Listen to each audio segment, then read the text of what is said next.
Yo, what's going on? What up, everybody? It's your boy, Rich. Real Talk with Rich is back in the building one more again. Want to shout out to Black Comic Glorious, Black Superheroes Forever fam. Want to welcome everybody in. Also, while we're here, want to just thank you guys for your presence. What up, Shaq? Glad to see you here. Those of you watching us on Instagram, glad to see you in here too. And also, if you want a more interactive experience with us and participate in the chat, join us over at YouTube. You can watch us there, but you will not be, well, I won't be able to see your comments. But if you want to just come over and hang out with us, over on YouTube, that'd be great. Go to Black Comic Lords on YouTube. We're not hard to find. Just put in Black Comic Lords. We pop right up. Join us, and we'll be happy to have you with us on tonight. With that said, we got a dope show. But before I get to my dope show, I got a shout out to my Houston Texans. They came back from a 13-point game. They played Tennessee Titans today, and the Tennessee Titans were being very petty. Why? Because they wore the Houston Oilers throwback jerseys. They wore those jerseys today, and they knew they were playing us. And I don't think it gets any more petty than that, because when the owner of the Houston Texans at the time took his team to Tennessee, he took the colors with him. He took the Oiler Derrick with him. He took everything with him, right? So we don't have, those of us that are Houston Oilers fans, we no longer have access, quote unquote, to that merchandise or whatever, if I can say it like that. We do, but they were just being petty. They should have left all of that back in Houston, but they didn't. So today there was a football game, and they wore the throwback jerseys or whatever, and the Houston Texans played them. So our team put the smack down, won the game in the last minute. We came back from 13 points down. So yes, it's a beautiful day in the neighborhood. So shout out to all y'all that watching football. And man, shout out to the Dallas Cowboys. What happened? That's all I can say. What happened? So anyway, enough about football. We here for a Black comic book show. And your boy is happy to give it. So again, salute to the chat. Thank you guys for coming. I see my man Paul is in the building, the Chief Dundada.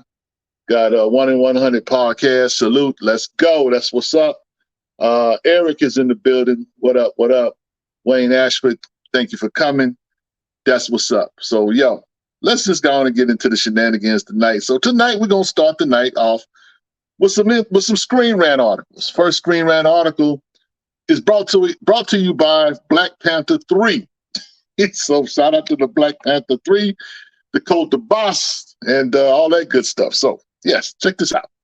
So Black Panther 3 could finally introduce Wakanda's deadliest weapon.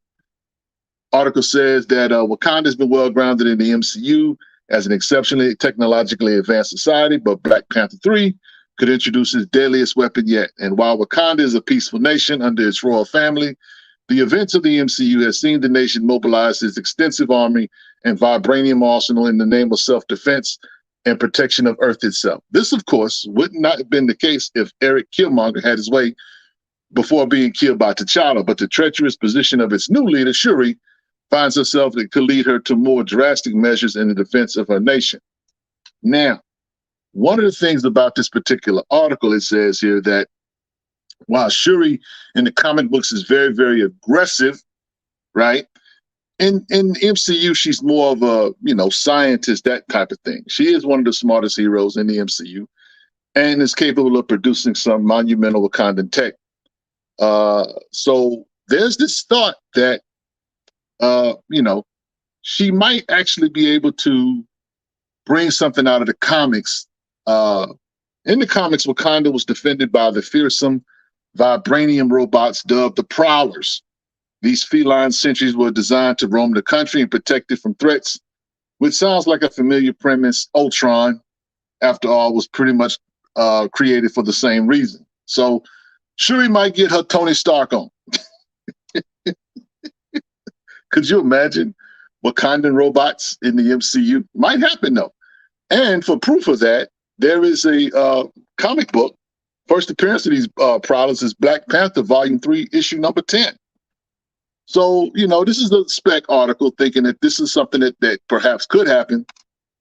We'll see. We don't know, but we'll see. So the thought is that they're going to wrap up this trilogy, if you will, with this possible story arc. We don't know. There's nothing in stone, nothing in pre-production, nothing. We know really nothing. So Screen Rant is really reaching with this article, but I thought I'd bring it to you guys because I know we have a lot of Black Panther fans. Shout out to all of you guys out there. And so if you're looking for, just something dope to read or whatever, Christopher Priest's Black Panther Volume 3 is no joke. And again, the first appearance of these Prowlers is that issue there, Black Panther Volume 3, Issue number 10. So with that said, we're going to move to our next article. And for these Miles Morales fans out there, Spider Samurai. Miles Morales is carving out his own identity away from Peter Parker.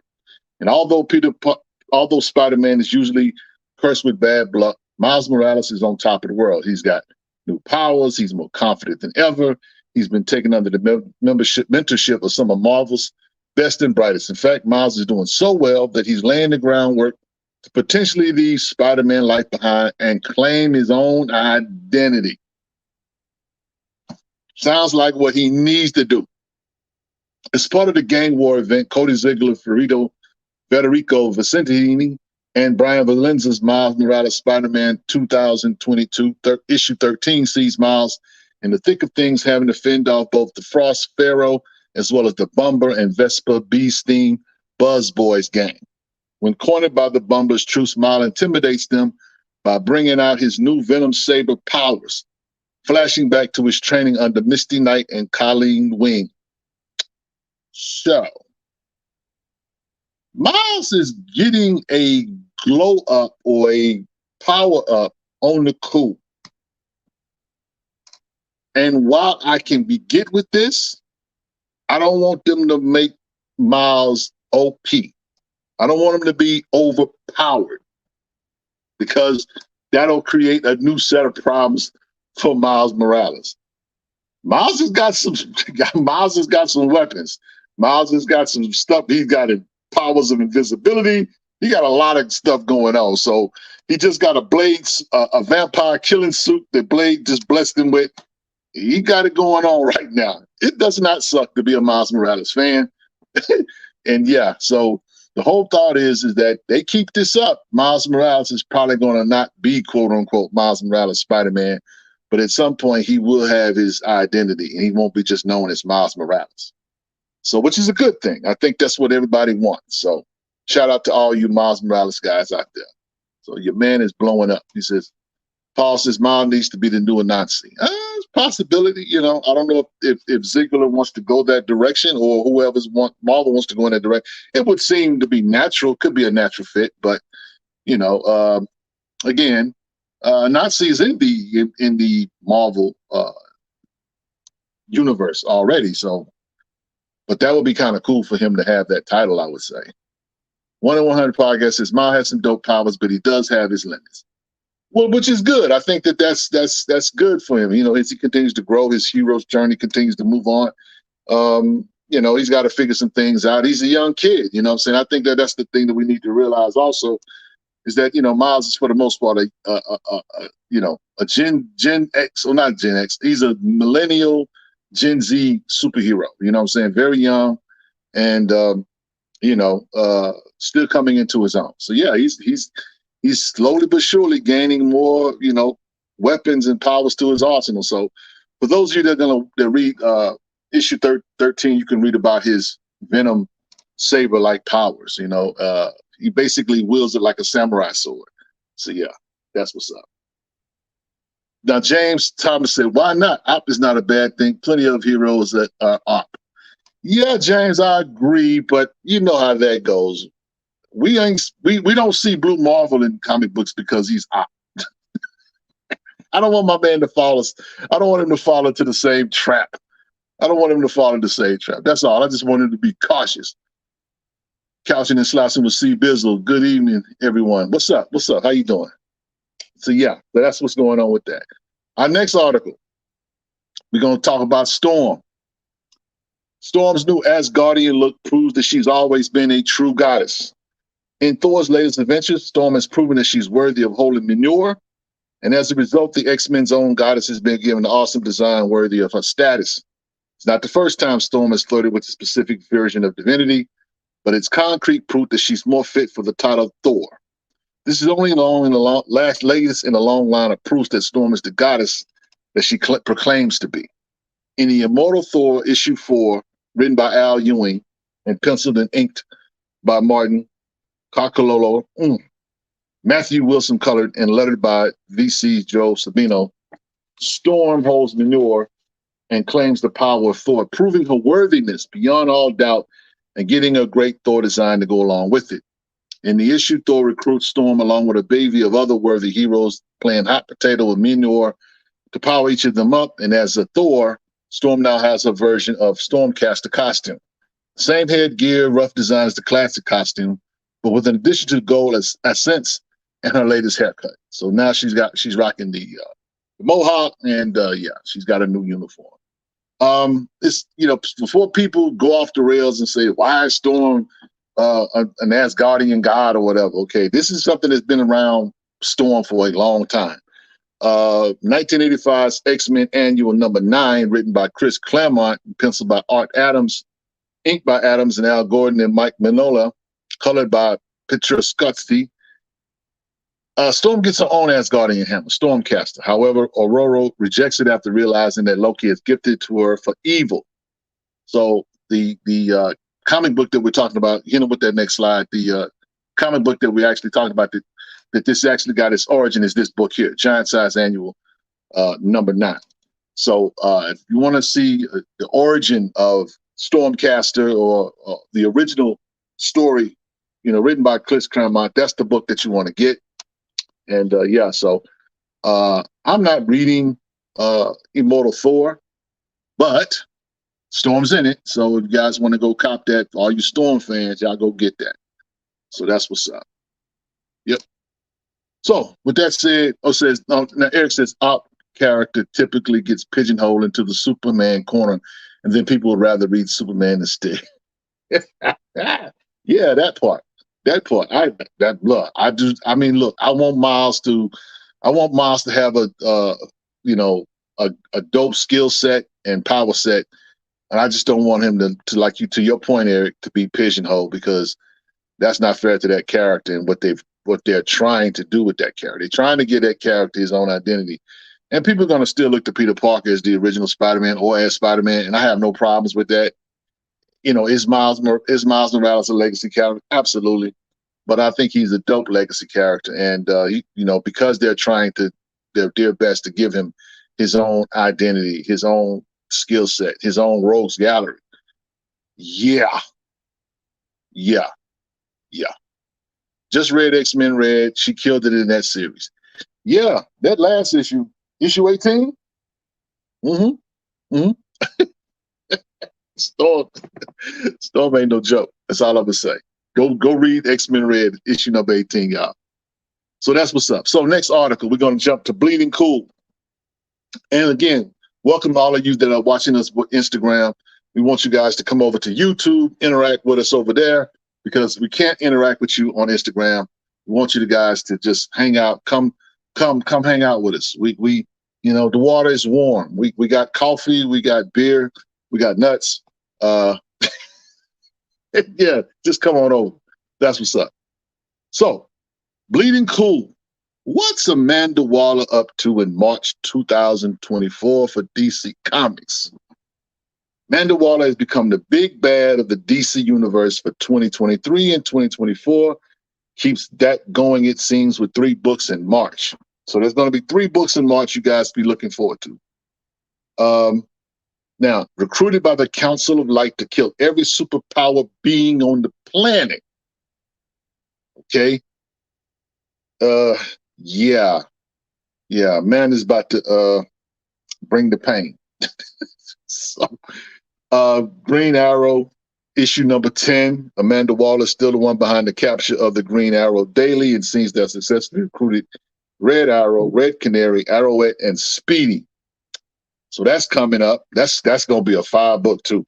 And Titans issue number 9 has Waller managed to get the world to blame the Titans as a danger to the world. So now not only that, she got propaganda machine working for her.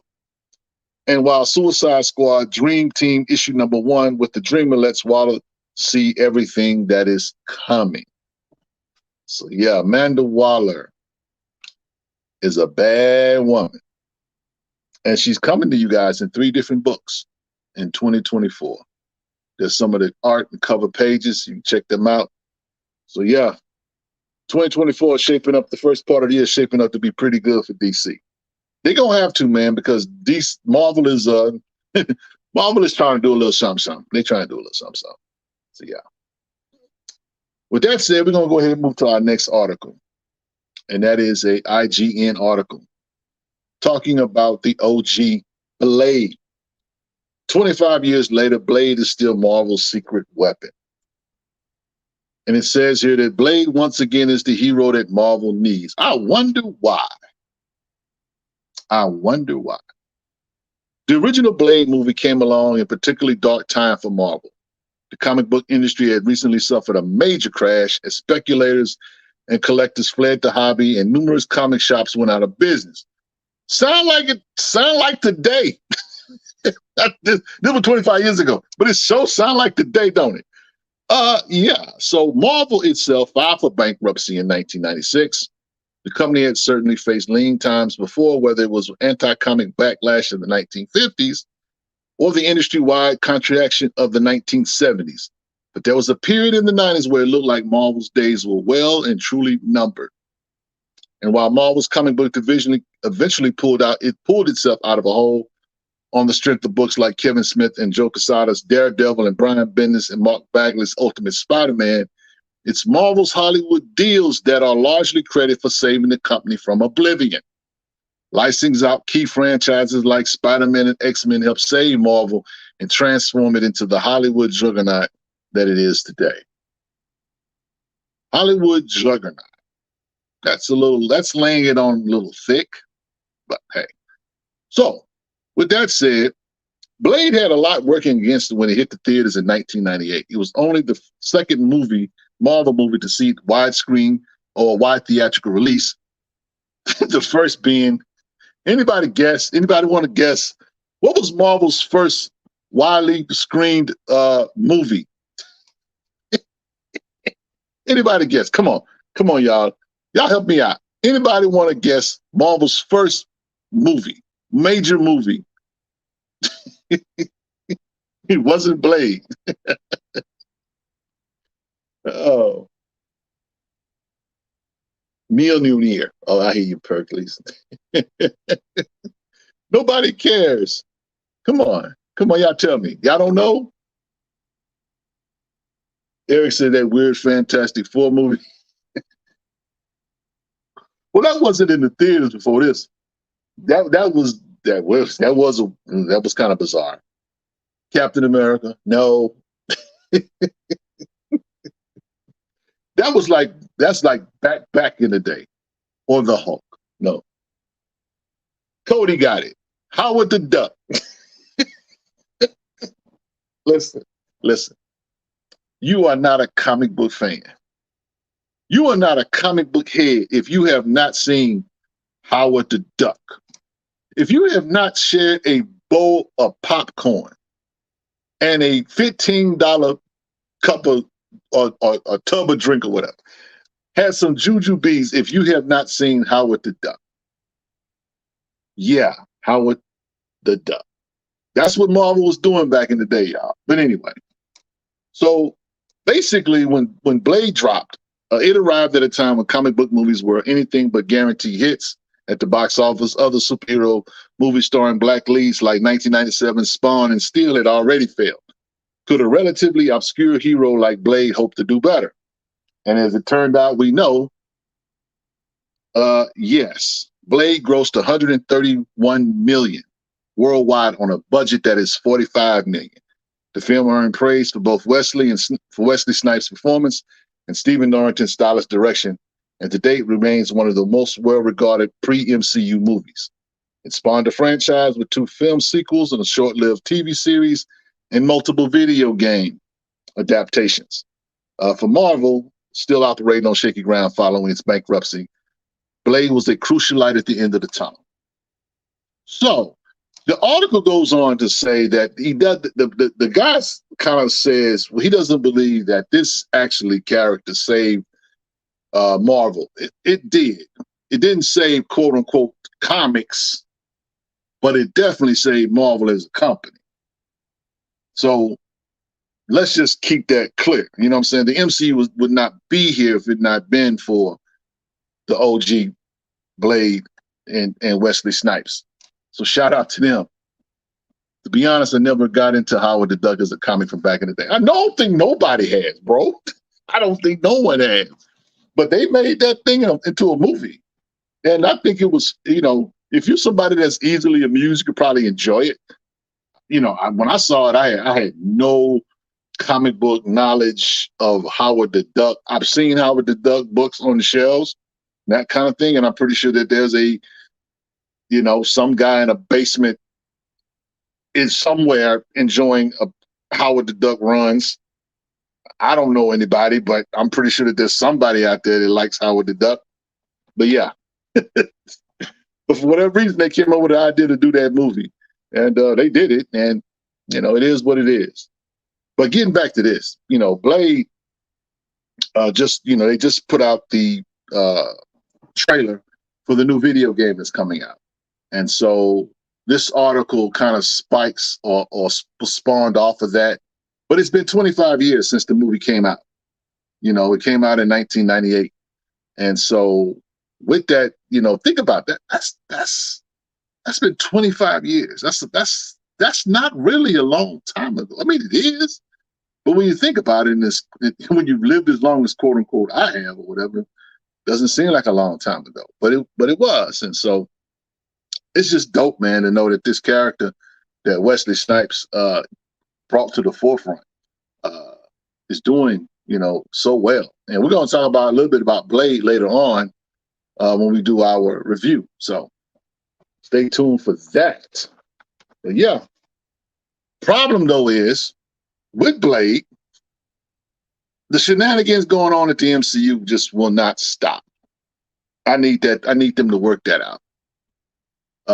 Kania says, I hope Blade's look in the MCU is a mixture of old colors and newer black look. Newer black look.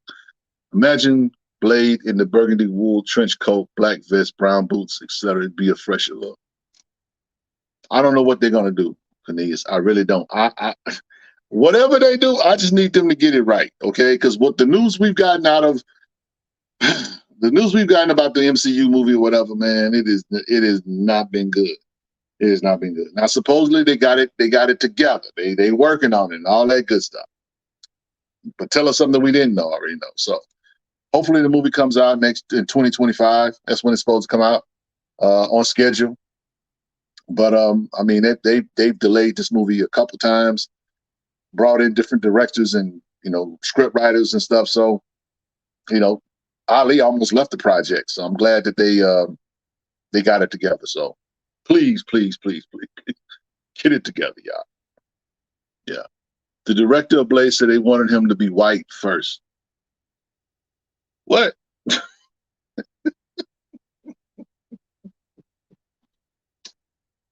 Okay. What you talking about? Oh, Pericles said that sounds like that one Hollywood executive who suggested Julia Roberts as Harriet Tubman. Well, stranger things have happened, y'all. Stranger things have happened. That's why, we can't really get all giddy and be tripping. Like I put up a post, shout out to Daryl Goza, who's a renowned artist. And he put up a post about the MCU villains. And the last few MCU villains, where you're talking about the High Evolutionary. We're talking about Gravik. We're talking about Kang. I'm missing one. But these have been the last major villains in the movies. They've all been black. And oh yeah, the lady Benjar, who played in Marvels, they've all been black. And you can say Kang is black, I guess. But these other characters have been white for the most part. But they've race swapped these characters, and this is what it is. And I put up a post joking about it, saying, y'all wanted diversity, so here it is.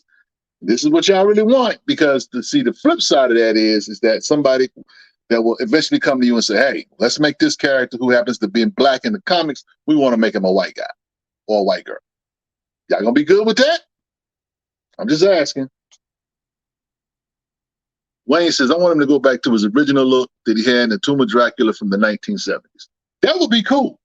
I would at least, if nothing else, I would like to see a nod to that.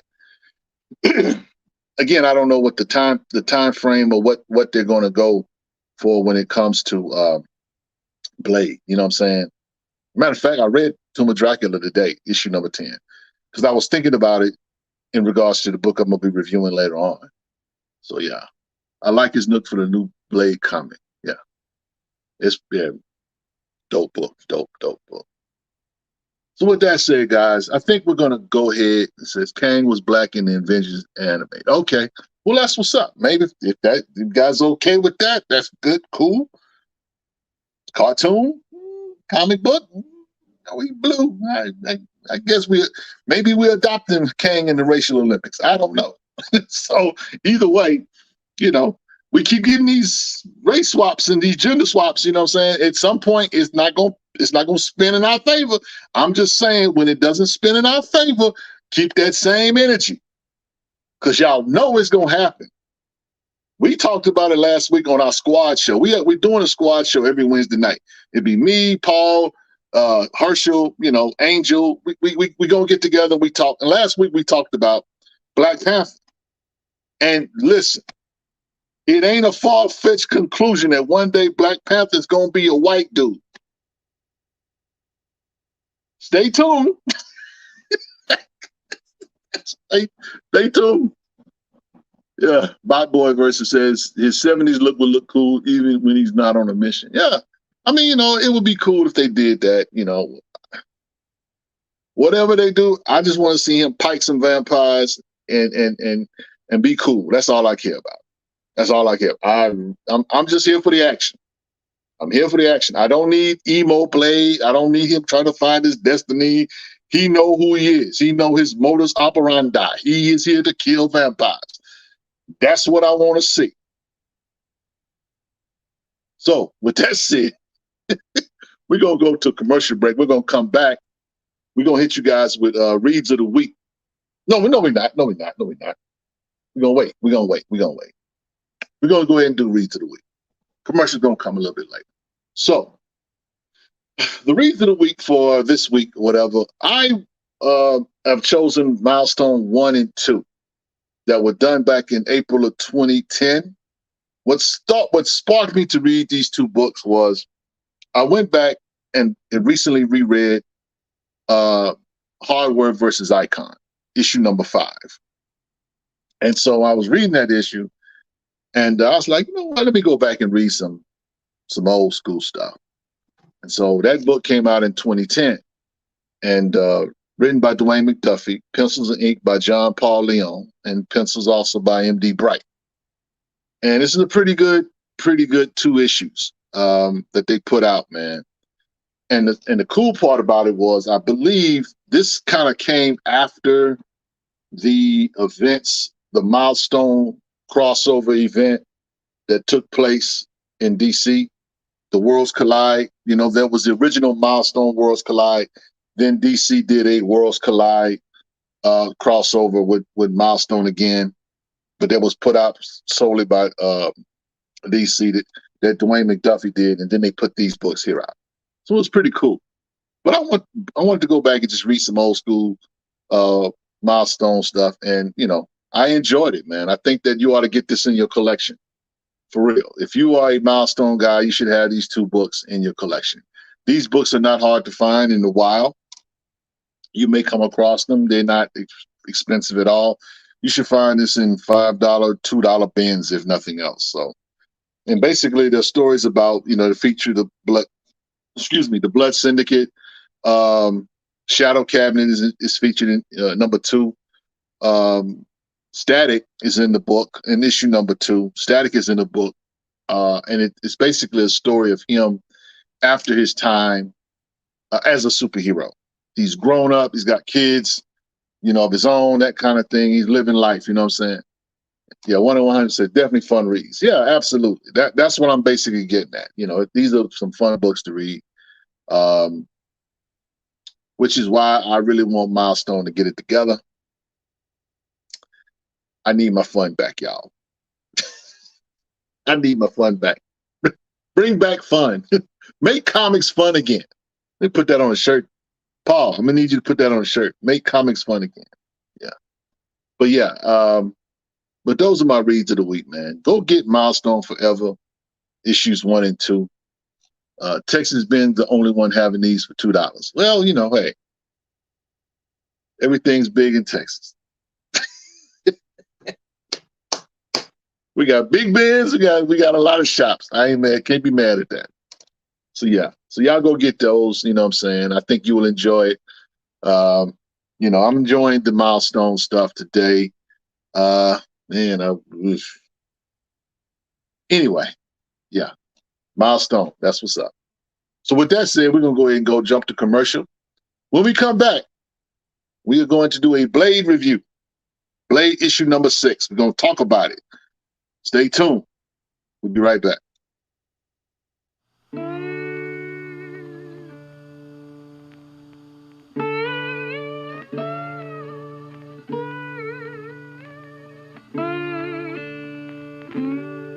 What's up, y'all?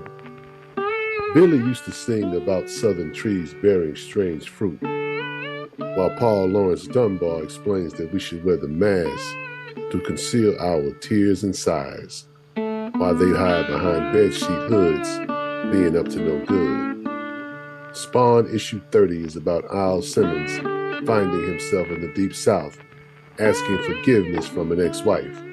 Love be like that sometime. Anyway, Spawn finds himself in the middle of Klan country. And I guess this night, they gave the cross the night off and decided to burn down a brother's property. Spawn walks up on this and the man immediately takes him for an enemy. But you know that old saying, the enemy of my enemy is my friend. Well, Spawn spins a yarn for the brother to let him know. that he's had his share of dealing with Mr. Charlie and sellouts, namely his boy Terry, who just so happens to be with his ex-wife. But that's another story for another day. So Spawn goes looking for trouble, dressed in Klan robes, and he finds himself swinging from one of those southern trees that Billy was singing about. But you know, you can't kill someone that's already dead. And let's just say Spawn exacts his revenge for the brother he met and for himself by an unmasking of his own. So check it out. If you like the video, please share and subscribe to our YouTube channel. And thanks for watching. Peace. Shout out to the Black Comic Lords for having me on the show, and also for being true believers in every aspect of comic books and nerd culture. I'm Eve Ewing, and this is the Black Comic Lords. Hello, this is Larry Fuller, the creator of Evan, with a shout out to the fine folks at Black Comic Lords. Keep up the good work. Hey, y'all know it's me. This is OMG, and this is Black Comic Lords. Black Comic Lords.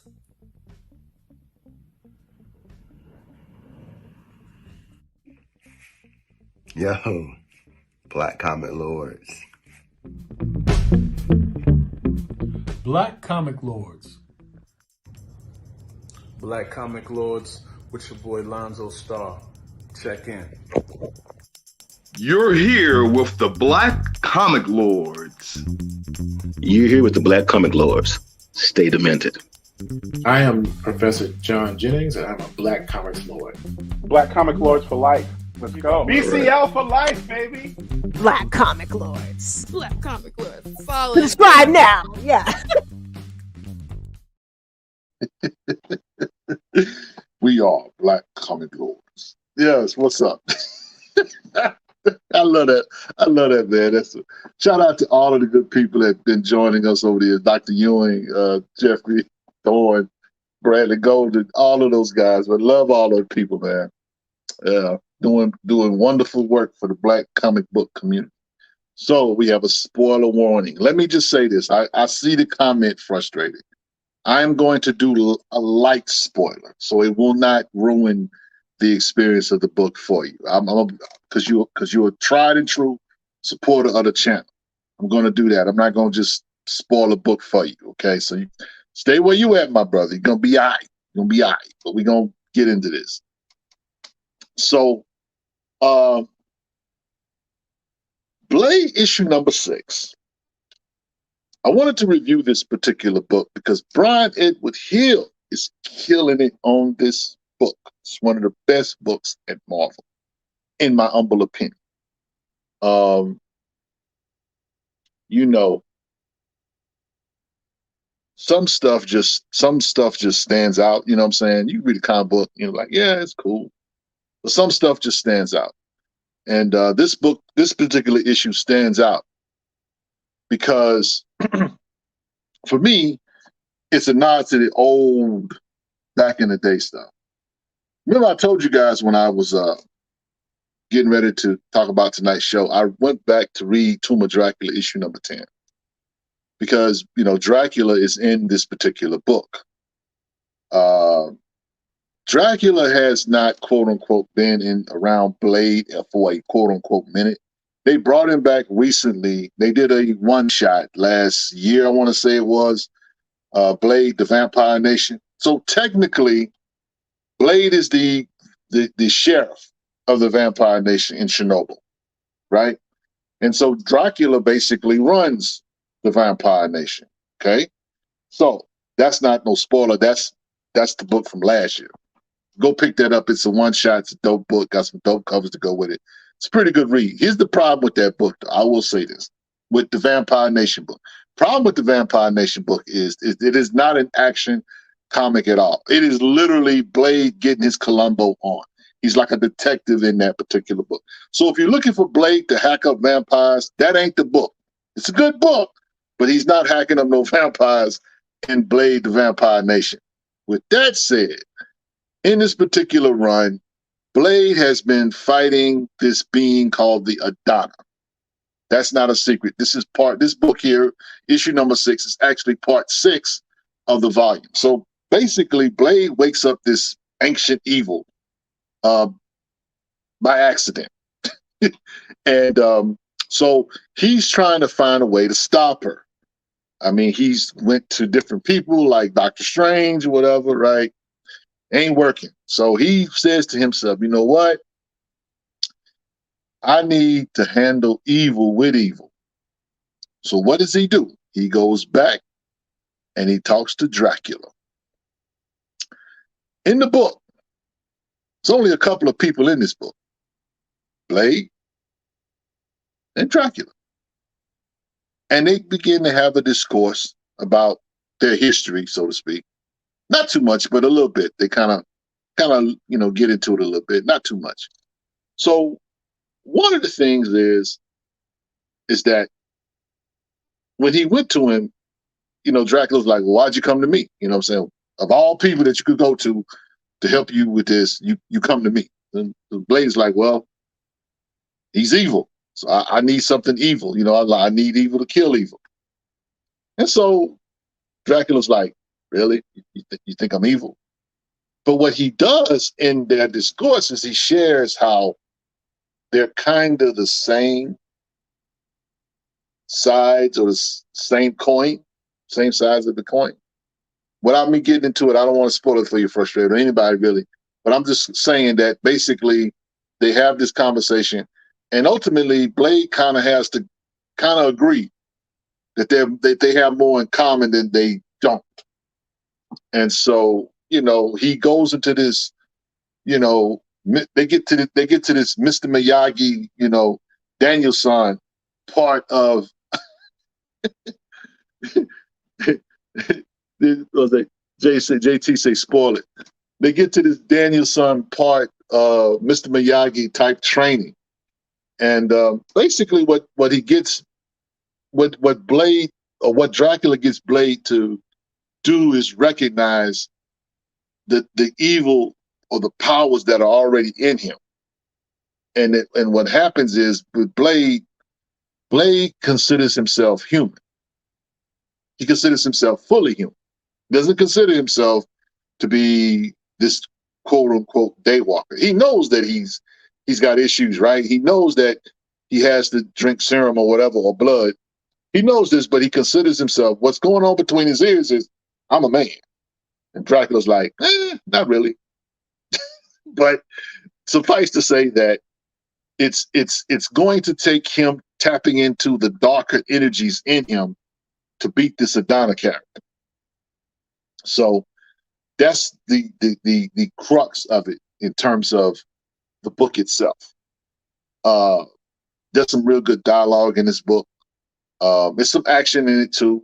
You know what I'm saying? Because Blade is training. He's training to be able to, kill this Adana character. I don't know if he's going to be able to, but we'll see. But the cool thing about this particular book is that it's leaning into a larger part of the Marvel universe. And for those of you that are not familiar or who may be familiar, the Incredible Hulk, there's an Incredible Hulk title out right now. The Incredible Hulk title is a horror comic. Now, there's a lot of Incredible Hulk that's just him smashing stuff. There's a lot of, we just had a Incredible Hulk or Immortal Hulk book that came out that Al Ewing wrote, matter of fact. But this particular iteration, because I don't know, Donny Cates did something weird with Hulk. I don't know what homie was on, but they got him off that book quick, fast, in a hurry. He wasn't, I don't even think he was at 10, 12 issues. They got him off that book. He messed that book up. Now, I know some of y'all probably Cates fans or whatever, right? But no, Donnie, that wasn't a lick. You need to stay over in the Venom verse, but that Hulk wasn't it. But anyway, they got him off the Hulk book. And so the Incredible Hulk run is a horror comic book. It's a horror story, and it is a good one. And here's the thing. This particular being, the Adana, is causing havoc all over. All over. And I'm just telling you that at the end of the book, there's a nod to that story. So all of this is going to eventually tie in with other titles. But yeah. Now, 1 in 100 says, yeah, the last page was amazing on Blade. Yeah. So let me tell you something without spoiling the story. Yeah. Yeah. Yeah. I mean, it's man, look. I like superheroes to be heroic. I like stories to be intriguing. You get a lot of intrigue. Some people think that Brian Edward Hill is trying to become the writer on the Blade movie. I don't know if that's what he's trying to do. I just know whatever he's doing, it's working. It is working. So shout out to Brian Edward Hill doing the doggone thing, man, in that particular book, because I'm telling you, if you're not reading Blade, you're missing out. That's all I'm gonna say. You're missing out. You're missing out. So yeah. JT says best black comic show in my opinion. Oh, wow. Respect. I thank you, my brother. Yeah. So anyway, that's all I want to do. I don't want to get into the meat of it. And I'll be honest with you. I told you some stuff, but I didn't really spoil the book for you. And here's the thing, guys. Part of what we like to do at Black Comic Lords is talk about these stories and talk about these books and stuff. And sometimes we want to be like, man, I really want to talk about it. But we want to be respectful of everybody that get their books and that kind of thing and get the opportunities to read them, you know what I'm saying? Because last week, I wanted to spoil that book then. I wanted to spoil that when Angel was like, don't spoil it, Richard, don't spoil it. So I was like, okay, Angel, okay. So Angel, I know you out there. I hope you're ready. Hope you're ready. Yeah. 1-100 podcast is Blade has been great since issue 1. Yeah, it's rolling. It's on the track. It's rolling on the track. It's good, man. It's a good book. Yes, indeed. So, as far as content goes, that's all I got. Right now, I want to talk to you guys. And again, for those of you that perhaps are watching us on Instagram, y'all hop on over to our YouTube channel at Black Comic Lords and get into the chat and participate, hang out with us and show up, start off some discussion or whatever. Because right now I just want to talk about what's on you guys' mind, what you guys been reading, what are your thoughts, what questions you may have for me, yours truly. And we can talk about whatever, man, because that's not the only thing I read this week. I read the last issue of Waller versus Wildstorm. Thought that was pretty cool. You know what I'm saying? With her getting ready to become the big bad at DC, I can see what they were going with it. It was almost kind of a retelling of her story in a way. Not 100% because it's a Black Label book, but you can kind of see how she got to the position that she got to. And so yeah, man, that was a dope 3-issue story. You know what I'm saying? Yeah. I love DC Black Label books. They just pull, take off take off all of the borders. We coloring across the lines. We just doing whatever we want to do. So that's what's up. Let's see. JT says, hoping Thanos' book will have a big role for Blue Marvel. Look,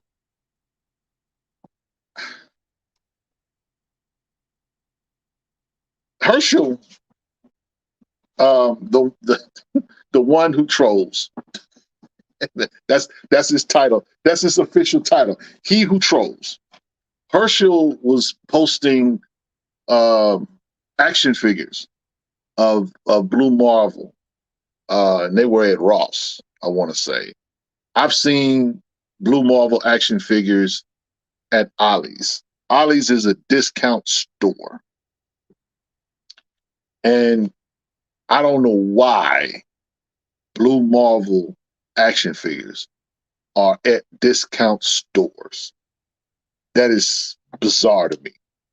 But the only thing I can think of is that they had a lot connected to the movie The Marvels, and they decided to not introduce Blue Marvel into the Marvel movie,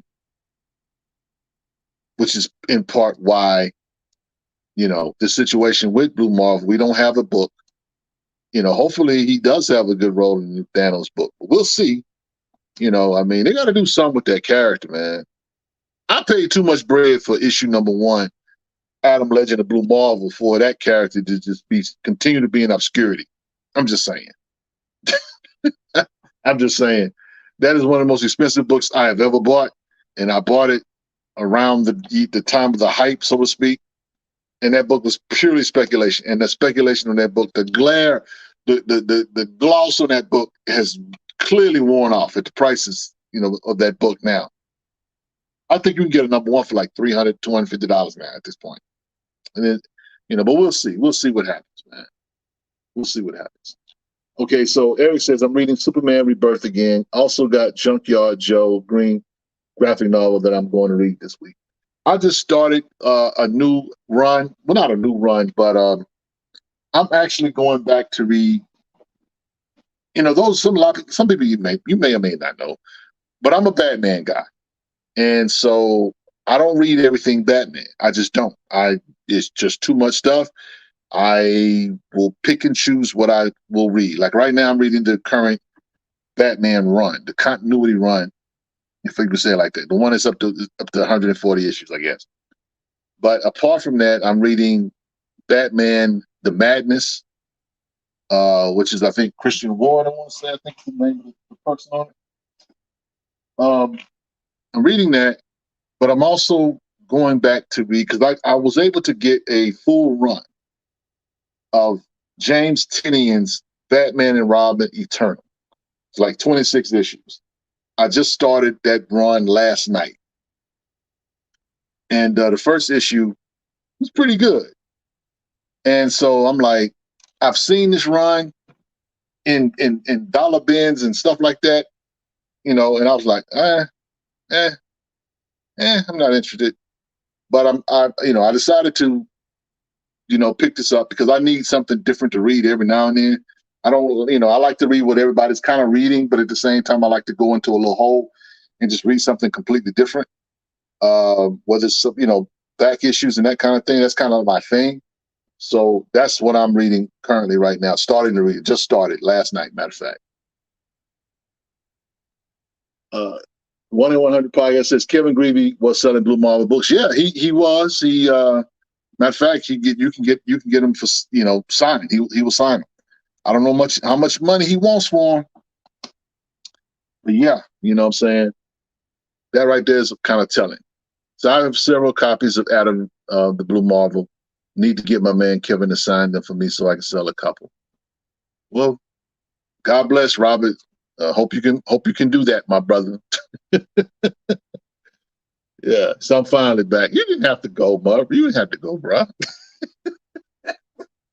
I didn't spoil it majorly for you. You could have hung out with us, but I understand. Yeah, that's what's up. What else we got? Please like, share, and subscribe if you have not. And also, if you are, a regular show watcher, you know how we do things here, whatever.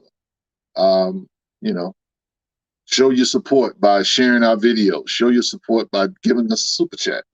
Helps keep the lights on and that kind of thing. It's not cheap to do what we do, guys. We do our best and we try to be good stewards over what we have been given. We know you guys want, good content. You want us to really deep dive on some stuff, and sometimes we will, sometimes we won't. But we're trying to grow the channel. Again, we have a new show that we just started last week, weekend or Wednesday wrap up, what we're calling it. And basically it's the whole squad. We get together and we talk about the books that are coming out. We talk about whatever's on our mind or whatever. Just try to have some fun and give you guys a midweek show. Paul starts the show on Friday nights to get your weekend started. I do the show on Sunday to get your week started. We wanted something in the middle of the week, so we're doing that as well. So please, please, please support what we're doing. It really means a lot. He says, I've known Kevin for 50 years. He'll hook me up. That's what's up. JT, I'm liking Cody on Miles Morales, giving him his own identity. Villains and powers to separate him from Parker. Yeah, I think that's always been the quote-unquote goal. I don't necessarily know if Saladin Ahmad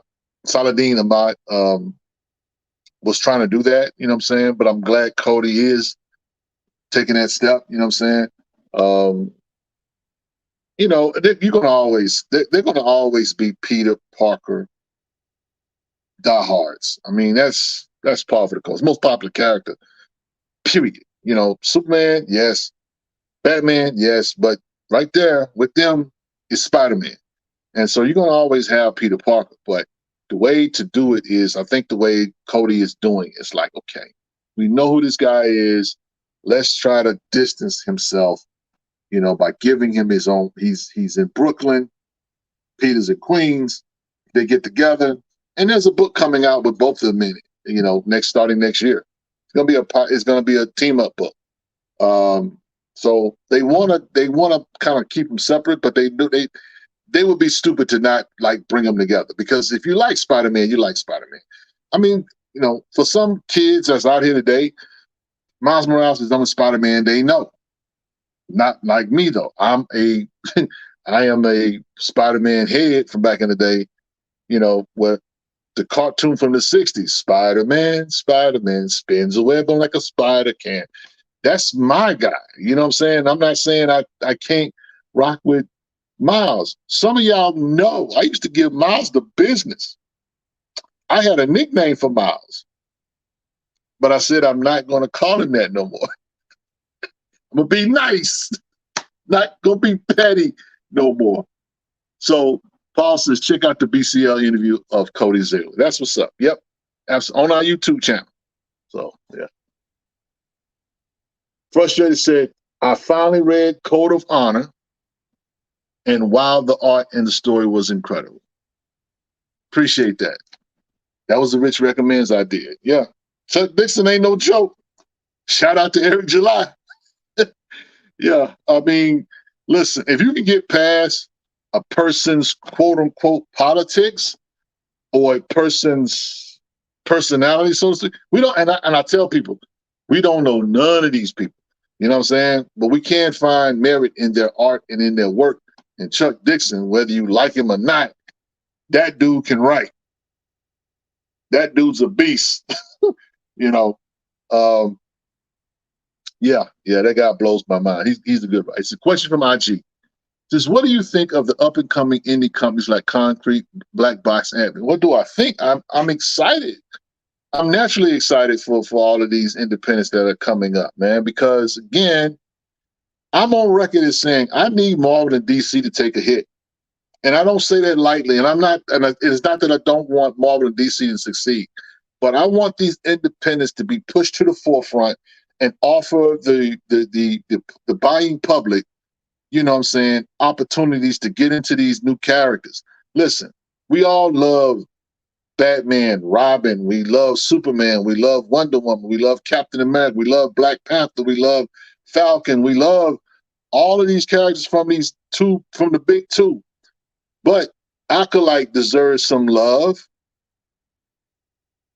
The people over at Black Sands, when they not tripping, deserve some love. The people over at Advent Comics deserve some love. All of these companies, Black Sun Comics, they all deserve some love. I'm excited for it. I want it to succeed. I want it to be good. I want it to succeed because it's a good look. So, you know, y'all keep doing what y'all doing, Marvel and DC, and y'all not gonna be the big two no more. So I'm excited about it. I'm glad that there are companies that listen. Image showed the whole industry you can do this. You can do this. Oh, Kingdom Come. That's another. Image showed everybody that you can do this, and they did. And so out of Image came other titles or whatever. Valiant, Boom, IDW. Because at one point, it was just Marvel and DC. And so when Image came on the scene or whatever and put out Spawn or whatever, still the most successful comic book probably in the history of comics. And I'm not even, that's not even hyperbole, okay? That's almost facts. Spawn is that guy. He coming up on 350 issues, the longest running title to date. So, and he was released in the 90s. He's not as old as Superman. He's not as old as Batman. And that came out of an independent title, Image. So yeah, I'm all for it. Let's see. Chuck is nothing like R. I don't know who said that, but Eric, stop. That boy, Bot Boy Versus says Rodney Barnes would do great running Milestone. Well, here's the thing. He has his own company, Zombie Love Studios. Zombie Love Studios put out a great graphic novel, Blackula. And Philadelphia is back, and he's got Spawn in it. So, I think that he would do pretty good doing some Milestone stories, whatever. But my guy, that's my favorite comic book. I want him to continue to do what he does. And, I would like to see him write one of his desires is to do a Swamp Thing story. I want him to do that. How about Arnasinato for Miles Morales? You talking about title? He's talking about Pericles. Are you talking about calling him that? I don't have a problem if that's the case. I don't. That would be cool. It's a nod to his Latin heritage. I think that would be cool. We all know he's black. He's black. He's Puerto Rican. Well, I ain't gonna say that, but we're not gonna use no disclaimers tonight. Okay. No naughty talk from Rich tonight. Yeah. So Eric says Rodney Barnes would do good anywhere. He can do horror. He can do superheroes. He's just that good. Yeah, he is. Man. And he's doing, on top of all of that stuff he's doing the comic version of Mandalorian on top of it. I mean, it's just like, think about it. The dude got a resume that's just sick right now. And then he's doing the comic book version of The Mandalorian. All he's doing is basically just doing the show in comic book form. And that's clearly a nod to not only his skill, but to comic heads, Star Wars comic heads. Because a lot of Star Wars fans love the comics. And so for them to just be doing that, I think that's pretty cool. There's a lot of Star Wars titles. I can't fool with all it. It's really, in my opinion, too much stuff. It's almost like X-Men in the 90s. They just got like 20 billion different titles. Yeah, but I'm glad he's doing that as well. So, but here's the funny thing is, I'm glad that Philadelphia is back, but I'm low key wondering when he's gonna bring back Nita Hawes, because that was a phenomenal run as well. So, shout out to Rodney Barnes, man. What are your thoughts on his Luke Cage run? Okay. Kofi, I'm enjoying the Luke Cage run. It's 2 books in already. I'm enjoying Cloak for sure. That was a nice surprise that they brought Cloak and Dagger into the story. I like the new uniform. You know what I'm saying? The mask uniform that he's wearing. I think that's a cool nod. Yeah, I'm enjoying the Luke Cage books. And I told my LCS guy, because he was like, they got this book. I'm like, no, I want the Gang War Rodney Barnes on my pull list. That's what I don't want all the rest of these other stuff. I know Miles is part of it, Spider-Man's a part of it, Daredevil's a part of it. I'll catch you with that later. Just give me that. And so I've enjoyed it so far. And but I like Cloak being in the story, and Cloak does work in the book. So yeah, that's what's up.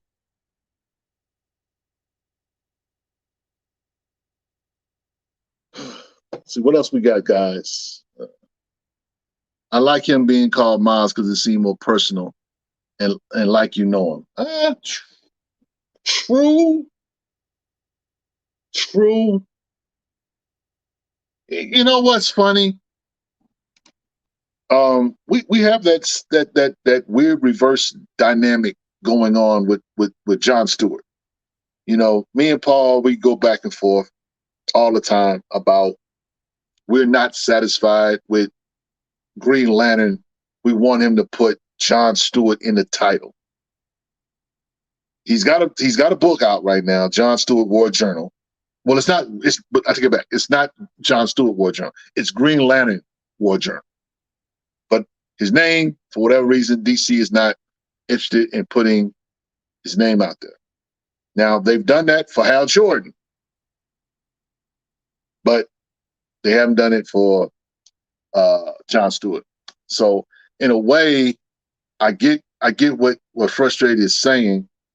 However, if they decided to like call him something different at one point, I'm not mad at that. And again, I'm not the biggest Miles Morales fan, so I'm not vested like that. I like the character, but I'm just not vested like that. You know what I'm saying? He will always be Miles Morales to some people, give or take. You know what I'm saying? His history is cemented. His run in the comics is cemented, and his cartoon branding or whatever. You know what I'm saying? He's got video games, whatever. His history is cemented as Miles Morales. Are you looking forward to Hickman Ultimate Black Panther? Hickman? What are you talking about, bro? That ain't Hickman. That's Brian Hill. Brian Hill is writing Ultimate Black Panther. So yeah, I am looking forward to Ultimate Black Panther. I think that it'd be kind of cool to see some nod to the Hudlin run. I think, you know what I'm saying? We see Storm has kind of been in the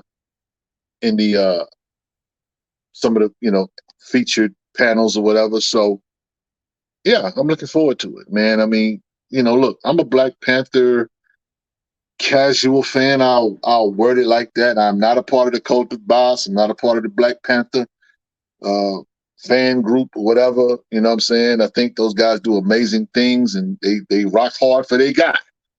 You know what I'm saying? But for me, it's kind of like, yeah, more the merrier. You know what I'm saying? I want them to, I'm not going to get into the MCU stuff with Black Panther. I mean, I talked about one of the things that they may do as far as Black Panther 3 is concerned, but I really want them to keep their focus on T'Challa. Now, a lot of people are saying they need to make T'Challa the king again. They got to do that. They got to do it. Eve Ewing got to do that. Some people are not satisfied until they give him the mantle of king back. Now, these same people, well, I'm not going to say the same people. There are those that say, okay, well, it's not a mantle, right? And I agree, it is not a mantle. It is T'Challa. T'Challa is the Black Panther, period. End point blank, end of story. You will get no argument from me. However, the part of him being king, I can kind of go with it, and not only because he's really an emperor, which is a bigger title than king, but they have kind of let the intergalactic Empire Wakanda stuff kind of go. I don't know if Eve Ewing is going to revisit that at some point, but he is an emperor. He did step down from being king, but the guy's still an emperor. No one's calling him, your emperor. No one's calling him anything at this point. But you get what I'm saying.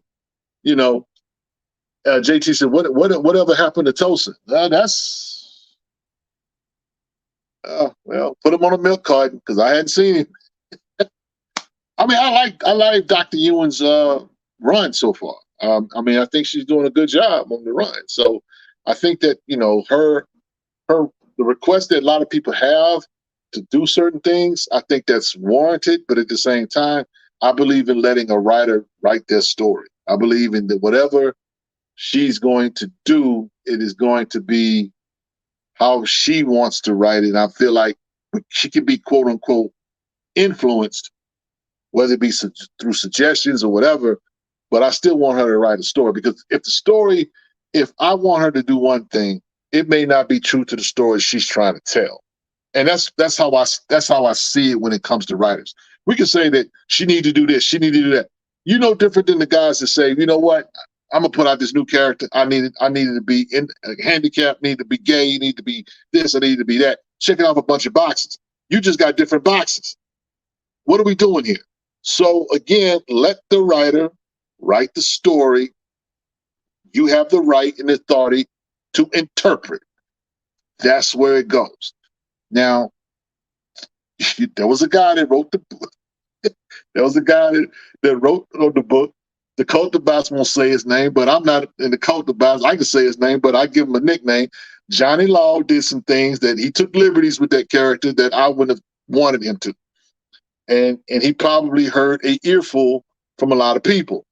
However, I will simply say that in the midst of it, he stayed true to the story that he was either supposed to tell or the story that he wanted to tell.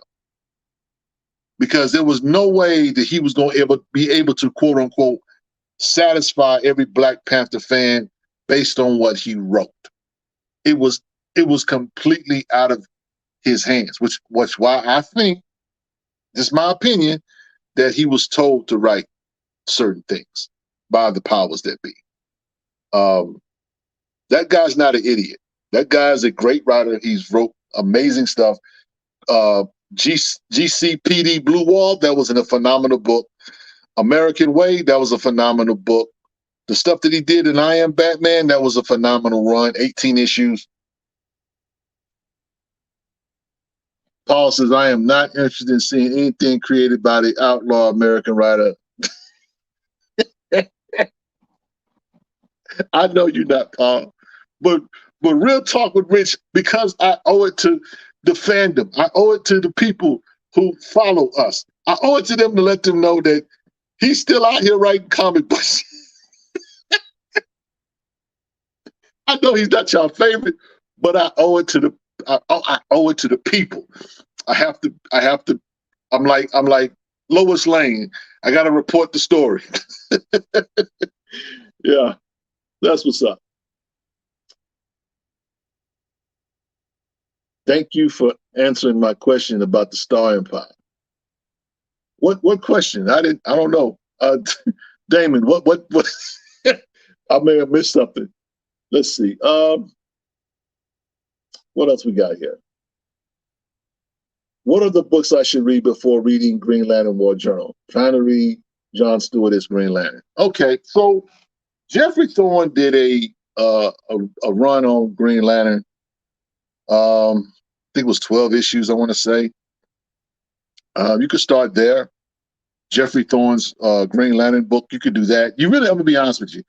You really don't have to really do that. You can read, there is a one-shot called Green Lantern Emerald Knight, John Stewart Emerald Knight. If you read that book, it's a one-shot, you could read that and then jump into where you are now. Because here's the thing about John Stewart, okay? You could go through that pain. You could go through the buying all those books or whatever, reading all those issues. But suffice to say that John Stewart has a power set where he does not need a ring at this point. Which is why I say go just read the Emerald Knight and then just jump in where he is. Because the thing is, none of it's connected, but Philip Kennedy Johnson tried to be respectful of what Jeffrey Thorne wrote. So Paul says go ahead and read it. Green Lantern by Jeffrey Thorne, Kofi. And you could do that, you know what I'm saying? But I put it like this. Get the trade. Don't try to find the floppies or whatever. Just get the trade if you're going to do that.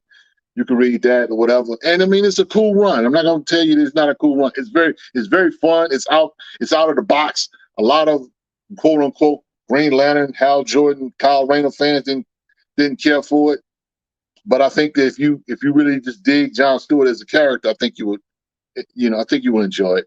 Me and JT, we James Thompson, we was on the struggle bus a minute with Jeffrey Thorne's run because it just got crazy. It got crazy around issue number 10, I think it was, but it was cool for the most part.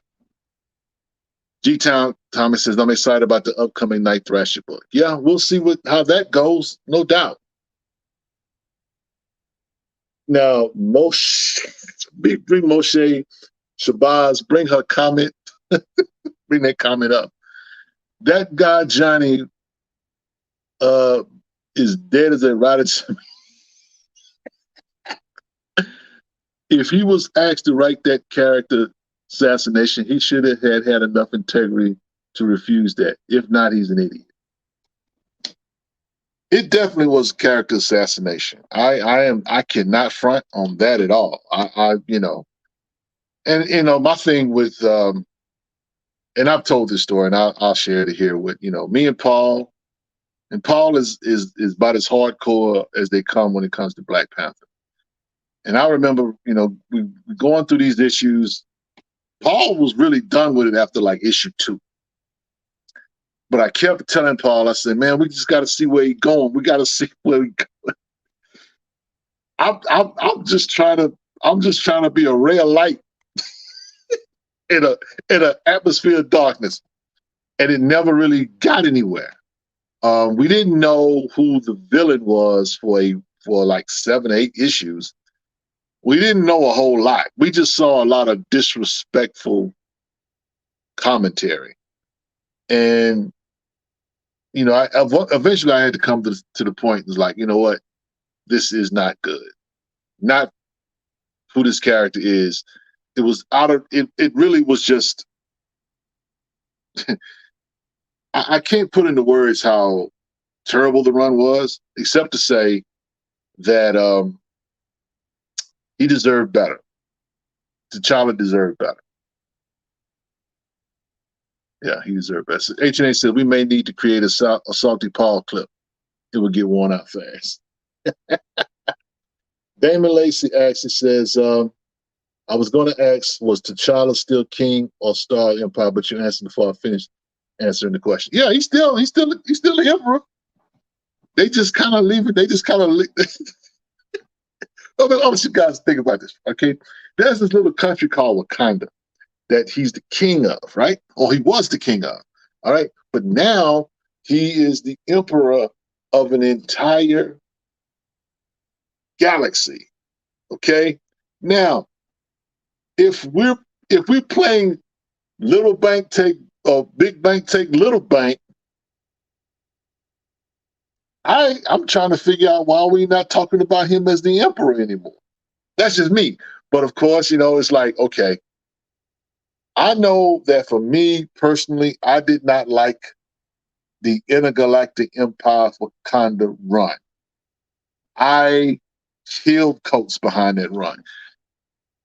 Paul loved it because it was an Afro-futuristic story, which it was. I just did not like it because I'm like, why is T'Challa in space? Why? And I understand they go back to Secret Wars #9. I get it. I understand the history. They've explained it. They have instructed me. They have informed me why this is so. But I'm still looking at this like, why? But he's the emperor now. So why are we not talking about that? But now I like the story that Eve Ewing's telling. She's like, he's kind of a Zorro swashbuckler type character, in a new city in Wakanda that he's never been, named after his father. And he's creating these relationships with these people. And, what I'm saying, he's learning some new things about his home that he didn't know before. What goes on, what I'm saying? He lives in the Golden City. That ain't the Golden City. That's more like Gotham. So yeah. So, it's just a joy. I think it's a good book, man. Now, Paul says M'Baku was made regent of the empire. Yes, true. Not T'Challa, but that does not mean he still ain't the guy in charge, right? I'm just saying, because what good is it for M'Baku to be the regent? We ain't heard from M'Baku since that one-shot Wakanda. I'm just asking questions. He said, okay, Rich, with the Ice Cube verse. Anyway, let's see what else we got. He said, yeah, I was trying to hang in there too. I had to admit Paul was right with the Buffalo Soldier character showed up. A Buffalo Soldier rolling in on a buffalo. My head is starting to hurt. Stop it, y'all. Stop it. Stop it. I'm going to log off messing with y'all.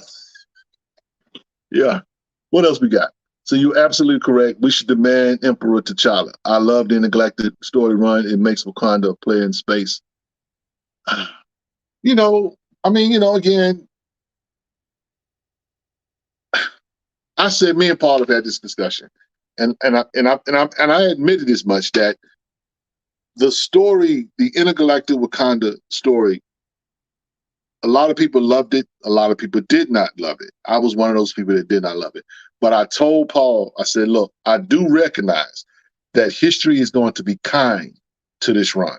It will be looked at as one of the better runs. Now, I give Coates grief for that run and how long it took to put out that run, because I do realize that the last part of that run took place during the that little virus that was running around, you know, at the time we was all indoors. That was going on. I get that. However, it took literally 6 months to get 2 issues, and issue 24 will always be a welcome addition in my collection. Most superheroes on the cover, most superheroes in the comic book, I'm here for it, twice on Sunday. But I just really did not like my guy in space as a slave. He ultimately wins his freedom. He becomes the emperor. It's a good story, you know, coming of age story when you look at it like that. But coming out of the theaters to that was kind of like, come on, man, we on fire. Now you got my man in space. What we doing? That's how I took it. You know what I'm saying? So, yeah. Question from IG. With the new Night Thrasher book, do you think this is a sign that Marvel is going to bring more Black heroes from the 90s? No. I think, and the reason why I say no is because I think there are certain heroes that are just kind of around in the background, so to speak. You know, they used to put, like, Night Thrasher used to be on the cover of the Marvel Voices that have been coming out for the last couple of years, you know, but there was no Night Thrasher stories. You know, the last time we heard of Night Thrasher, or he was around, so to speak, they were putting out this New Warriors book. And some of the characters in that New Warriors book was just straight up weird. Very, like Fred Fox would say, it just was not a good look. And that book didn't ever get printed. And so no one was talking about Night Thrasher because he was the leader of the New Warriors. All the focus was on these 2 new characters that they were trying to put out. They were leading with that. And because they led with that, people were like, man, I ain't trying to check for that. Ain't nobody checking for that. And that's what happened. They couldn't generate enough interest in Night Thrasher. So Night Thrasher been on the shelf for the longest. But I don't think that they necessarily are going to, like, really go into, you know, because I would love to see Rage pop up. I would love to see, I would like to see Night Watch. Anybody seen Night Watch? I would like to see that character pop up, but I just don't think that's going to happen. I think that they could do something like that, but I think Night Thrasher, because he's a quote unquote Batman-like character, I think he would have more staying power, and people have more interest in him than perhaps some of the others. Because if you bring in, say, a character like Rage or, you know, whatnot, it has to make sense. And that's not to say that they won't do it, but I would like to think that when Marvel puts out its My Superhero is Black, and a lot of people begin to see how many Black characters and superheroes that there are, that will spark buzz, and that would cause Marvel to make the investment into these other characters that they have forgotten or just refused to put back out. Yes, John Jennings does have a future Marvel project. That project that I just said, JT, he's working on that. They're still working on that, from what I understand. It's a Herculean task. There's a lot of characters, bro. Listen, the melanin is strong in Marvel. We just hadn't seen it. Lot of shout out to Paul and all the people that love Wakanda. There's a lot of Wakandan characters that had not been seen in years. So when that book does come out, when that book does drop, Marvel may be on their heels because people are going to say like, well, hey, why come y'all not doing nothing with this character? Why is this character not around? You know, but you know, that's kind of how it is, man. You said, what cover was that? JT comic books. What are you referring? Are you talking about the Night Thrasher covers, or are you talking about something else? Because the Night Thrasher covers, they weren't Night Thrasher. He was on the cover with a lot of other superheroes. Marvel Voices for a couple of years were putting out covers, and Night Thrasher will be on the covers. I asked our dear sister Angelique Roche why they have not done a Night Thrasher story. Y'all put him on the cover. Why is there not a story of him in the book itself? She just, kind of commented and said, well, you talking about a black Batman? It was kind of funny, but yeah, that was the joke, so to speak. He was on the cover of those magazines, or not magazines, but those comics, but there was no stories about it. So Frustrated says they already shelved Ghostlight, so I don't think other 90 characters are coming. Come on, man. You can't say the book just ended. The book just ended, bro. The book just ended. I mean, it hadn't been, 3 months maybe? You may be right, but I'm just I'm just saying, Ghostlight will be back. Hopefully. Hopefully it'll be back. So let's see. Let me go back up. G-Town says, does the intergalactic empire of Wakanda have any relations of any kind with the Kree or other empires? Ooh, that's a Paul question. That's a Paul question. I don't think so. Maybe, but I don't think so. I don't recall seeing anything. I'm not the expert, so I can't call that. Moshe Sabah says, one of the dope things about the Intergalactic Empire story is that Coates was telling the story of blacks in America, royal ancestry, but have forgotten who we are. It was a double entendre. It was. And I guess for me, at the time, like I said, I'm not, I guess because we came out the movie theater, and that was we kind of hide from that, and then to see my man in space, and you're like, what are we doing? And I just felt, me personally, I felt like to that point, it's kind of like Wakanda Forever. The movie, good movie. I just didn't like it. Just didn't like it. I'm not hating on it. It's a great run, but I just did not like it. So to your point, yeah, dope, but I just did not like it. I enjoy Coates' earlier Black Panther stuff. A Nation Under Our Feet was my favorite Coates stuff. Paul didn't like it. He said he messed up too much stuff. So we're kind of on opposite ends when it comes to that. But, I mean, it's a big look for Afrofuturism. It really, really was. I mean, we weren't getting anything like that at the time. So I definitely have to respect it. You know what I'm saying? It is what it is.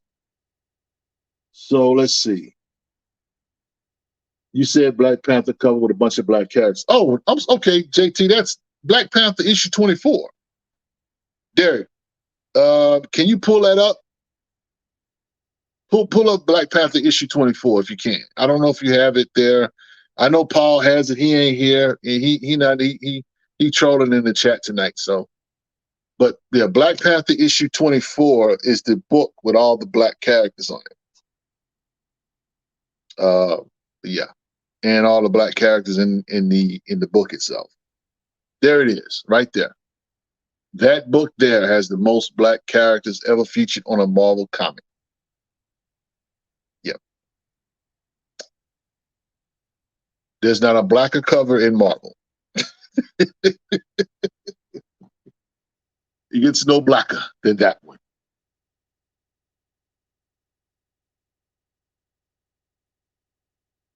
Yeah. Appreciate that. Versus bad time for Coast Run if you came out the movie theater and T'Challa was in Star Wars. Yeah. I mean, you know what I'm saying? I was looking for something comparable or similar, me personally. But, you know, it is what it is. So shout out to Ta-Nehisi Coates.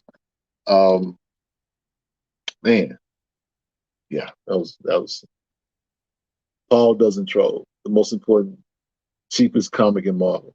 He's the most important, cheapest comic. Really, really Herschel.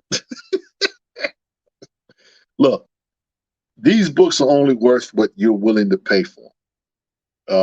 I feel like if anything else, what I did with a book of that significance, that importance, you know what I really wished could have happened or should have happened when they put that book out? We should have gotten more variants. The time to do variants, that was the time they should have had like 5 or 6 different variants with different superheroes on the black superheroes on the cover. And most Black Panther books have a handful, but at the time, like I say, we were in quarantine and all that jazz at the time, so it wasn't Marvel didn't have that in the budget. Yeah.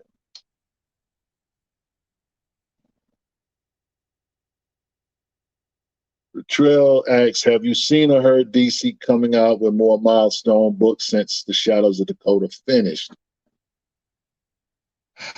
Unfortunately, no. I'm not sure what's going on with the Milestone. You know, I have had my criticisms of Milestone only because I love the company, I love the characters. And being someone who collected the original Milestone and seeing these books come out the way they have come out of recent lately have just really been frustrating for me as a fan. And I recognize it's not the same machine. I recognize that it is not it's not the people's fault at Milestone. It's a lot of politics that have gone on with that particular company. We haven't gotten word. We haven't gotten word when the Blood Syndicate is going to return. We haven't gotten word if Shadow Cabinet is on the scene. We haven't gotten word as to, you know, if they're going to introduce any new books pretty soon. We just have not seen any no previews or nothing. So Kobe said, I think we'll get more static, but the other characters not so much. Yeah. I mean, it's like history. I'm being honest. It's like history repeating itself. I'm hoping that's not the case. I'm hoping that the glass is half full and not half empty.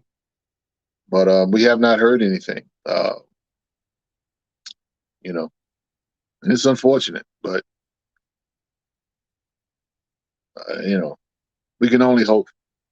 We can only hope, guys. That's the situation with Milestone is very, very sticky for me. So, you know, I'm gonna try to not get into it like that because I get very passionate and go off on a tangent. Eric says the split ownership with DC of Milestone seems to be a huge hurdle to get Milestone books out. Yeah. Oh, by the way, if you guys were interested in getting any of the Milestone compendiums, I know you can get the compendiums now for like almost half price, like $40 now. 30, 35, $40 now. So, yeah. That's all I did tell you. All you need to know. NBA Live Girl says, I hope we get more Milestones soon. I'm getting all my dad's old books from Mississippi from the 90s. Oh, okay. Yeah. Static's Wonder Years is supposed to be coming out, but I'm skipping that book.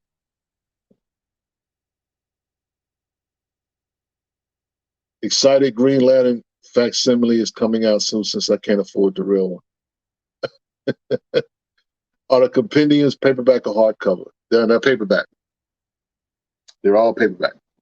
I think the third edition of them is getting ready to come out. And the third edition, if I'm not mistaken, has Death Wish in it, Shadow Cabinet, Cobalt. Yeah. We need NBA Live Girls. We need milestone characters in shows or a movie. I 100% agree.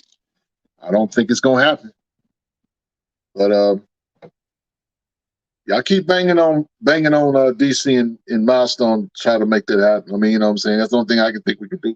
Because at this point, we were supposed to get a Milestone or a static live action, and when the situation with DC, you know, kind of rebooted, or when they brought in James Gunn, they decided to kill a lot of projects. I think the Milestone stuff is one of the casualties of that. Lloyd Gale says, in my opinion, the Day Walker Nighthawk series was underrated. It was. I'll take it back. I don't think it was underrated. I think it was unappreciated. I think it was unappreciated, which I guess can, in essence, will make it underrated, whatever. But that was an amazing miniseries, 6 issues. David Walker did his thing on that book. Yeah, very, very, very. Listen, I'm surprised Marvel even let that book come out, but they did, and it is one of the better offerings. You know, I'm speaking of David Walker, man. I hope that guy's, you know, got something up his sleeve. He just finished the Planet of the Apes book that he was doing for Marvel and 20th Century Fox. I hope he's getting ready to write something else or go back to Bitterroot, which is what a lot of us want. So H&H hits us with a super chat. Thank you, sir. Appreciate that.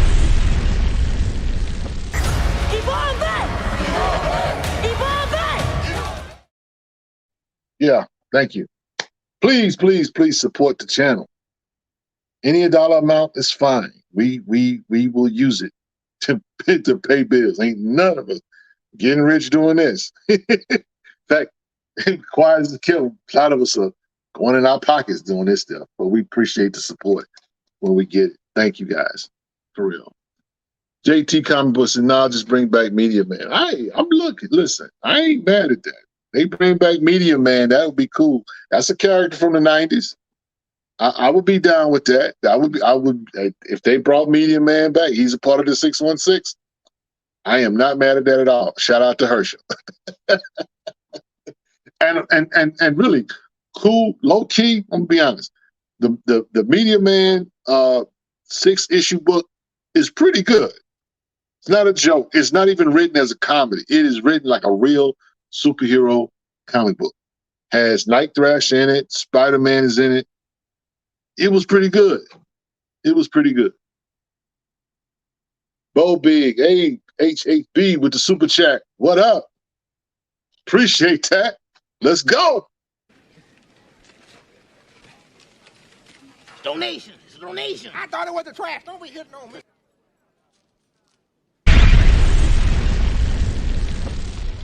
Thank you.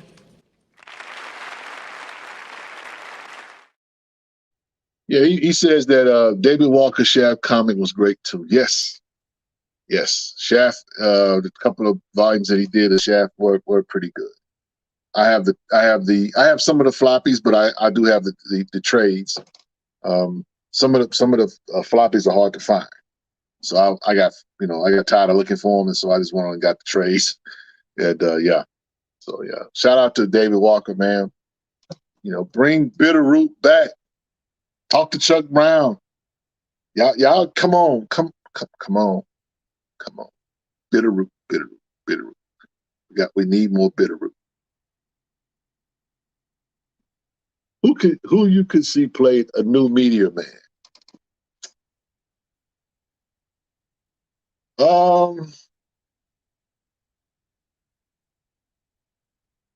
That's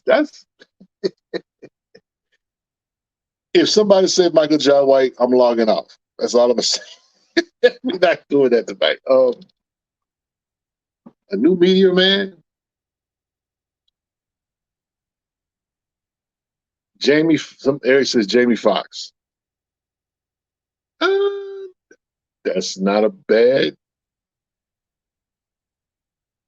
I like Jamie Foxx in serious roles. Jamie can act for real. And so I don't know if they would do Meteor Man like a comedy. That's the thing. What kind of Meteor Man are we getting? Are we getting the Meteor Man comedy, Robert Townsend comedy type still? Kevin Hart?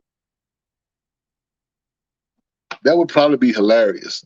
If they got Kevin, I could see Kevin Hart in it, and I could see Cat Williams as one of the Golden Lords. That would be pretty funny. That would that would be pretty funny. Yeah, they announced Bitterroot 1970 or something like that a while ago. Okay.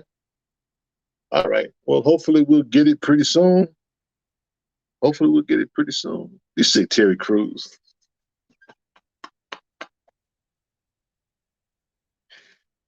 Yeah. I would give Terry Crews a toupee. He'd be one of the Golden Lords. He'd be like one of the thugs, one of the meatheads in the group. Yeah. That's what's up. What else is going on, guys? Hope you guys got a chance to go see Godzilla -1, man. I know I've been talking about that movie for the last couple of weeks or so, but we hadn't had a lot of pop stuff to really talk about as far as movies and that kind of thing. The movie theater scene is kind of dead, you know what I'm saying?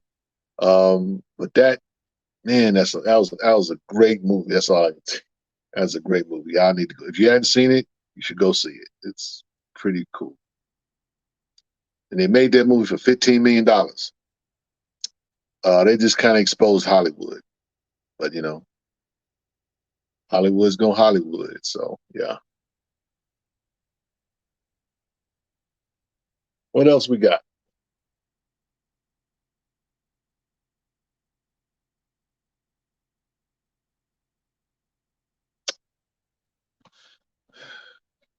H&A says there needs to be a whole business study on how they made that movie for $15 million. Not only that, you're right, H&H, that they definitely do it. And here's the thing. Here's the crazy part. It's a timepiece. It's a timepiece. It takes money to make timepieces. It takes money. It takes more money to do a movie that is set back at a particular period of time. But they were able to get it done for $15 million. So I think Hollywood been doing a lot of shady dealings. Is all I can say. But yeah, they're this Hollywood. We looking at you with the side eye. What y'all doing? So, and with this new Godzilla King Kong movie coming out or whatever, I hope it's good, but I don't know if it's gonna be good as this last Godzilla movie.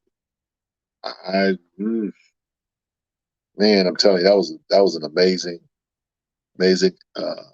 movie. Toho did their thing. That's the original Godzilla Corporation. So yeah. Well, look, guys, we're gonna go ahead and wrap it up because it seems like everybody's kind of like getting ready to lay it down. Chris Rock's brother as Meteor Man. Tony Rock, okay. Yeah. See y'all Wednesday at the Wednesday wrap up. Yeah. So, like I say, Wednesday nights we do a show. It's just the whole squad, man. And we get together and we do our thing. So y'all come hang out with us Wednesday night, 8 p.m. Central Standard Time, 8 p.m.-ish, kind of, you know what I'm saying? Great. JT said, great show. Appreciate it. Man, we just really, really thank you. We're humbled by your presence. We thank you for your support. We thank you. Please like the video. Please subscribe. Check out some of our content. Our last special that we did was Tim Fielder. We did an interview with Tim Fielder talking about Infinitum and Maddie's Rocket in particular. We had a lot of fun doing that. Infinitum is a great read. I recommend that if you have not read Infinitum, run to your bookstore and find it. Your comic shop, request it. Go to Amazon, but go get that book. That is an amazing book. Tim Fielder is an amazing guy, amazing creator, and it was fun to talk to, man. It was a great conversation. And so, check out our shows. Wakanda Whiskey and Blurredom. Usually it's Friday nights. Paul and Mark, they get into it. I'm pretty sure that they will jump back into it pretty soon. They've been kind of MIA for a minute, but they'll be back. Yours truly will be back next week. Now, next Sunday, may not be back next Sunday. I don't know. It's Christmas Eve. I know y'all probably going to be busy. We'll play it by ear. That's all I'm going to say about that. Not sure. We gotta figure this out, because that's Christmas Eve. I don't know. We may be here. Real quick, what books are you picking up Wednesday? Derek, can you pull up, if you don't mind, we'll be in here, when we get out of here, books that's coming out this week? Because that's a good question. That is a good question, JT. Let's see if we can pull up the what's supposed to come out. Give Derek a second. I don't know if it's the Things from Another World or the other site that we use to show the books that are coming out for the week. Because I'll be honest, I hadn't even thought about it. Generally, I just go to my shop, pick up my books. I'm not sure even what's coming out this week, so here we go. All right, so Abbott is coming out. Abbott 1979. We'll probably be getting that for sure. Green Lantern War Journal, yeah. That'll definitely be in my box. Harriet Tubman. Okay. And Philadelphia looks like will be out this week. Spawn books will be out this week as well. So yeah, I definitely gonna pick up the Nayor version of Philadelphia. I love the black and white versions of Philadelphia. Yeah, that's gonna be dope. What else we got? Looks like a Black Manta cover. Is that Superman? That's a variant. Look like that's gonna be a dope cover to pick up. They're getting themselves ready for the movie getting ready to come out. The Aquaman, the last of the Snyderverse books. Snyderverse cut, I should say. Not cut, the Snyderverse run of movies. And then it's off to the races with your guy, James Gunn, and his new product. So I don't know. Funny thing is, I don't know how well that movie is going to do. It is so well. Movies have kind of tanked, you know what I'm saying? Now, Jason Momoa is eye candy for a lot of ladies, but I don't even know if he's going to have that kind of staying power the way movies are going. People just not, I don't know. We'll see. I'm probably going to go see it. I don't know if I'm going to go see it opening night, but I probably will see it opening weekend when it does come out. Retrell asks, did you read the Antagonist comic book? Yes. Godhood Comics, Antagonist, love it. Absolutely. Picking up the floppies that are in the stores now as well. So yeah, we love the Antagonist around here. No doubt. So that's what's coming out, guys. So, please check out our other videos that we have on our YouTube channel. We talked to John Jennings, our specials that we do with Ken Quattro are pretty amazing. If you want to learn about the history of some of the artists from the 1940s, black artists that did a lot of work on a lot of different books, our Ken Quattro series is amazing to check out. Also, you can talk to people like, watch interviews like Lonzo Starr with Concrete, Tony Cottrell with Advent Comics, he's another guy. among others. You know what I'm saying? We talk to anybody that talk to us. So yeah. And of course, you know what I'm saying, we got a plethora of shows. We talk to the guys at Shook. Stranger Comics, shout out to Sebastian Jones. He does his thing. He's another independent creator that we love to build and break bread with, you know what I'm saying?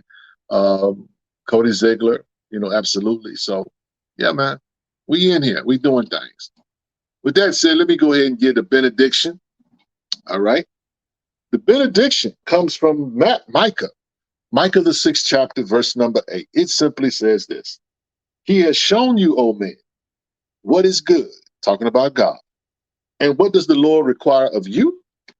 Well, to do justly, to love mercy, and walk humbly with your God. From the stronghold that is Black Comic Lords, it's your boy Rich. Until next time, we'll see you Wednesday night, the Wednesday wrap up. Until then, take care of yourselves. Peace. We out.